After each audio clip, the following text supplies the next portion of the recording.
Hello' everyone, কি খবৰ আপোনালোকৰ? আজি এটা পটলৰ ৰেচিপি লৈ আহিছোঁ। একেবাৰে বেলেগ ধৰণত বনোৱা পটলৰ চব্জি। সদায় একে ধৰণতে পটলৰ চব্জি খাই আমনি লাগি যায়। আমি সাধাৰণতে পটল ভাজি খাওঁ বা কিবা বেলেগকৈ বনাই খাওঁ, কিন্তু এনেকুৱা ধৰণত প্ৰায়ে বনোৱা নহয়। আজি এনেকৈয়ে বনাওঁ, লগতে আপোনালোকৰ লগতো শ্বেয়াৰ কৰোঁ ভিডিঅ'টো। এয়া মই 5টা পটল লৈ লৈছোঁ। ভালদৰে বাকলি গুচাই মেলি ধুই মেলি দুফালকৈ কাটি লৈছোঁ। এতিয়া এখন চামুচৰ সহায়েৰে মই পটলৰ মাজৰ অংশটো এনেকৈ ওলাই ল'ম।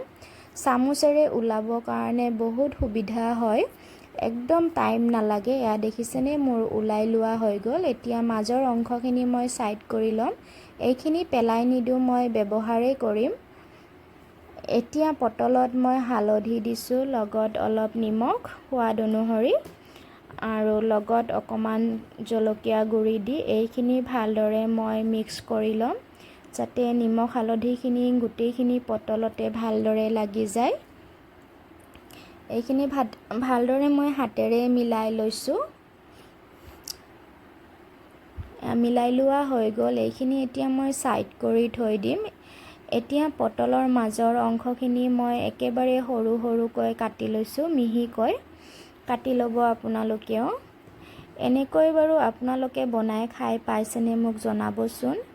এয়া লগত মই কেঁচা জলকীয়া লৈ লৈছোঁ। আপোনালোকে জলকীয়া কম বেছি কৰিব পাৰিব। লগত এটা পিঁয়াজ মিহি মিহিকৈ কাটি লৈছোঁ। এইখিনি মই এটা বাউলত গোটেইখিনি দি ল'ম। ইয়াত এতিয়া মই নিমখ ব্যৱহাৰ কৰিম। এইখিনি বস্তুত যিমানখিনি নিমখৰ প্ৰয়োজন হয় সেই হিচাপতে মই নিমখটো দিছোঁ। লগত হালধি দিছোঁ আৰু এটা কণী ইয়াত ভাঙি দিছোঁ। ধুনীয়াকৈ এইখিনি মই মিক্স কৰি ল'ম, যাতে চাৰিওফালে মিক্স হৈ যায় ভালদৰে, নিমখ চাৰিওফালে লাগি যায়। এইখিনি মিক্স কৰি ছাইড কৰি থৈ দিম। এতিয়া কেৰাহী এটাত তেল গৰম হ'ব দিছিলোঁ। তেলখিনি গৰম হ'ব ধৰাতে মই নিমখ হালধি সানি থোৱা পটলখিনি ইয়াত ধুনীয়াকৈ চিধাকৈ দি দিছোঁ। দি ইয়াৰ মাজত মই কণীৰ মিশ্ৰণটো দি এইখিনি ফিল আপ কৰি দিম ভালদৰে। দেখিছেনে কি ধুনীয়াকৈ এনেকৈ দি দিছোঁ গোটেই পিছতে। এইখিনি এতিয়া মই 2 মিনিট সময় ঢাকনি লগাই মিডিয়াম জুইত ভাজি ল'ম। এটা ছাইড হৈ গ'ল ভজা। এতিয়া ওলটাই দি মই নেক্সট ছাইডটোও মই 2 মিনিট সময় ঢাকনি লগাই ভাজি ল'ম।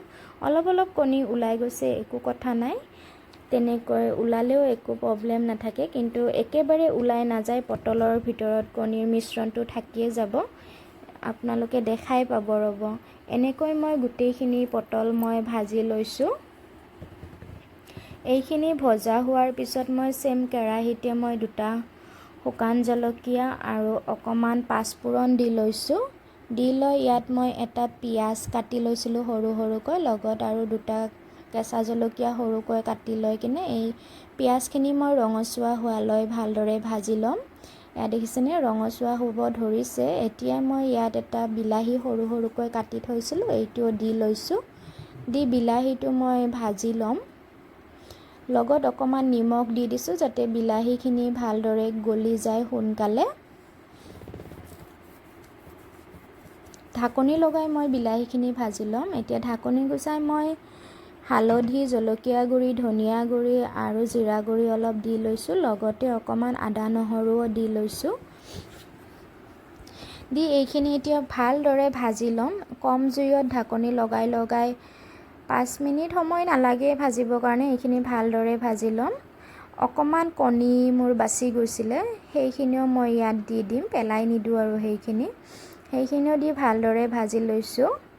এয়া দেখিছেনে বিলাহী একেবাৰে গলি গৈছে, একেবাৰে টাইম নালাগে, কম টাইমৰ ভিতৰতে এইখন চব্জি ৰেডি হৈ যায়।